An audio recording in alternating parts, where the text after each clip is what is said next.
এবং যারা বলছেন আসলে ডিসেম্বরে আসবেন, কতদূর আসবেন, কি আসবেন, এগুলা আপনারা আগেও জানেন। এটা প্রোপাগান্ডার সরকার ছিল, সবসময় প্রোপাগান্ডা ছড়িয়েছিল, এখনও ছড়াচ্ছে। এগুলো বিশ্বাস করার কোনো কারণ নেই।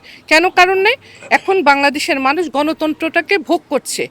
আগে ছিল স্বৈরাচারের সরকার, সেই সরকার আমাদেরকে দমন পীড়নের মাধ্যমে মামলা, হত্যা, গুম এসব ছিল যাদের চারিত্রিক বৈশিষ্ট্য।